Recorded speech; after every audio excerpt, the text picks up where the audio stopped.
அனைவருக்கும் இனிய பொங்கல் நல்வாழ்த்துக்கள். பொங்கல் அப்படின்னு சொல்றோம். சங்கராந்தி, உத்தராயணம் அப்படின்னு பேர். உத்தராயணம்னு ஏன் சொல்லணும்?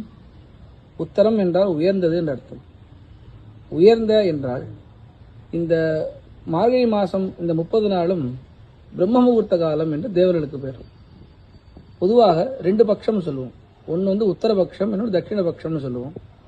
அதுல தை, மாசி, பங்குனி, சித்திர, வைகாசி, ஆனி ஆகிய 6 மாதங்களும் உத்தராயணம் என்றும், ஆடி, ஆவணி, புரட்டாசி, ஐப்பசி, கார்த்திகை, மார்கழி இந்த 6 மாசமும் தட்சிணாயன காலம்னு சொல்லுவோம் தேவர்களுக்கு. அவர்களுடைய அந்த இரவு பகலை பொறுத்து தான் நமக்கு இங்க உத்தராயணம் தட்சிணாயனம் நமக்கு பாகுபாடு ஏற்படுறது. இந்த சங்கராந்தி என்பது இந்த மகர ராசிக்குள்ளே சூரிய பகவான் பிரவேசிப்பதாகத்தான் நமக்கு எல்லா விதமான ஒரு ஆகமங்களும் எல்லா விதமான சாஸ்திரங்களும் சொல்லுகிறது. நமக்கு இந்த சங்கராந்தி என்றால் என்ன அர்த்தம்? அந்த காலனான சூரியன் வெளியே வரார், அதான் அர்த்தம். பொதுவாக சூரியனை பத்தி சொல்றச்சே முதல்ல சொல்றச்சே ஆரோக்கியம் பாஸ்கரமன்விச்சேது ஸ்ரீமிச்சேத் புதாச்சனஹா ஈஸ்வரஹா ஞானமன்விச்சேது மோட்சமிச்சேத் ஜனார்தனா என்று சொல்றதா வழக்கம். இதுல முதல்ல சொல்றச்சே பாத்தீங்கன்னா ஆரோக்கியம் பாஸ்கரமன்விச்சேது, சூரியன் வெளியே வந்தா தான் அத்தனை பேருக்கும், அந்த காலனான சூரியன் வெளியே வந்தா தான் நம்ம எல்லாருக்கும் ஆரோக்கியம். மந்த மாசமாவே இருந்துடுத்தோம் அப்படின்னு சொன்னா அது மந்த காலமா தான் இருக்கும். சூரியன் வெளியே புறப்படுறார் அப்படின்னு சொன்னா உடல் ரீதியாகவும் சரி, இங்க இருக்கக்கூடிய அட்மாஸ்பியரும் சரி, எல்லாமே அப்பதான் துளிர் விடுறது. அப்படி இருக்கும்போது சூரியன் புறப்பட்டார் அப்படின்னு சொன்னா தான் நமக்கு எல்லா விதமான க்ஷேமங்களும் ஏற்படும். இதை உத்தேசிச்சு எல்லா கோயில்களிலும் மங்கர சங்கராந்திக்கு புறப்பாடு ஏற்படுத்தி திருமணம் ஏற்படுத்தி வச்சிருக்காங்க. ஸ்ரீரங்கம் கோயில் விசேஷத்துவமா என்ன, அது ஆகமங்கள் என்ன சொல்றதுன்னு பார்க்கலாம். நமக்கு பொதுவா இங்க பஞ்சபர்வோத்சவம்னு சொல்லுவோம். நம்ம பஞ்சபர்வோத்சவம் அப்படின்னு சொன்னா மாசப்பொறுப்பு, அமாவாசை, ஏகாதசி, பௌர்ணமி இவைகள்லாம் பஞ்சபர்வோத்சவ கணக்கு நமக்கு வருது.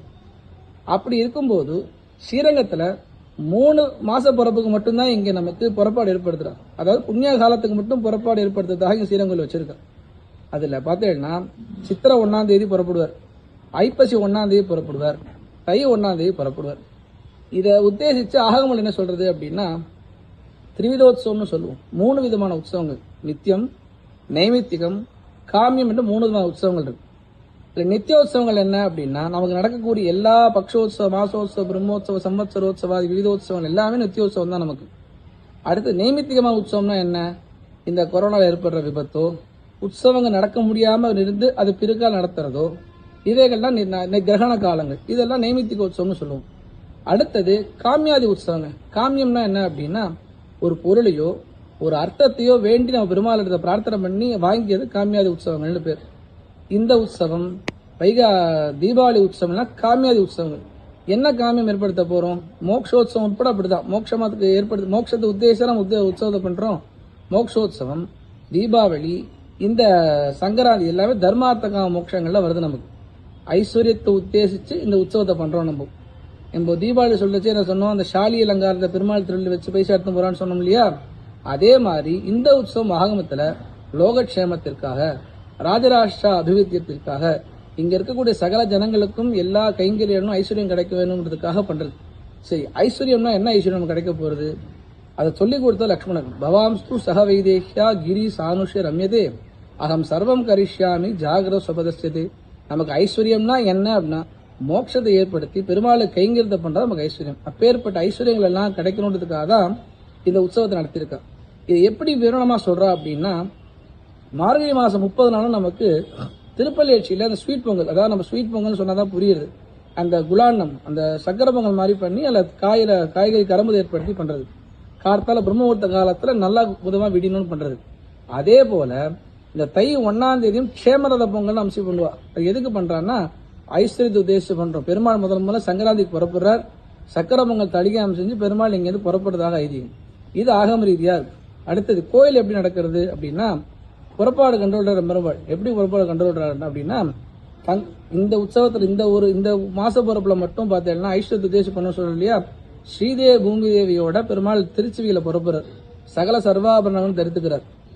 தலையில பாண்டியங்குட்டையா இருக்கட்டும், மார்பிள நம்மளுடைய விமான பதக்கமா இருக்கட்டும், அப்படி காச மாலை எல்லாம் தரித்து கொண்டு பெருமாள் இங்க கிளிமாலையோடு இங்கே சீதே பூமி சாயந்தரம் பெருமாள் புறப்பட்டு இங்க இருக்கக்கூடிய எம்பெருமானாசனை கிட்ட அனைத்து ஆழ்வார் ஆசன மரியாதை ஆகும்.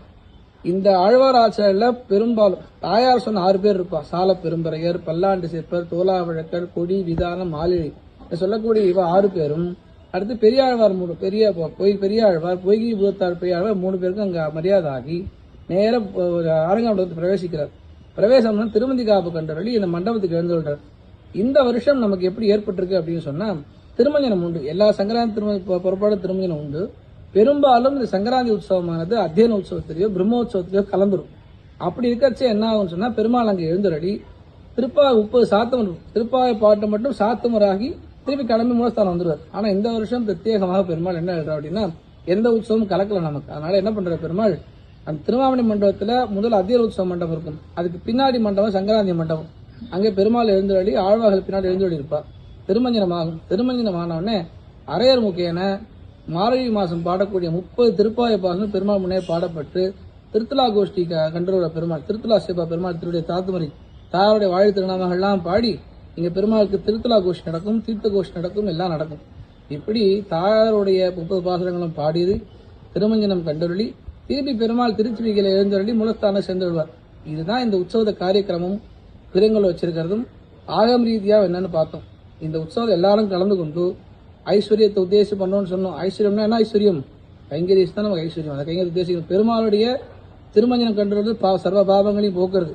அடுத்தது தாயாருடைய கோதாதேவி கூடிய ஆண்டாள் நாச்சியாருடைய நமக்கு எல்லா விதமான பாவங்களையும் தீர்த்த போய பிழையும் புகழ்வான் நின்றனம் தீனில் தூசாகம் செப்பேலோர் என்பாவாயின்னு சொல்லி இந்த பெருமாளுடைய வேதம் அனைத்திற்கும் வித்தானா வேதத்திற்கு வித்தே எது என்ன இந்த ஆண்டாள் திருப்பாய பாசுரங்கள் தான். அதனால ஆண்டாள் திருப்பாய பாசுரங்களை கேட்டு மகிழ்ந்து எல்லோரும் சந்தோஷமாக இருந்து சங்கராந்தியிலேருந்து ஆரம்பிச்சு எல்லாருடைய வாழ்க்கையும் நல்லபடியா இருக்கணும்னு நம்பெருமாளை பிரார்த்தனை பண்ணிக்கணும்.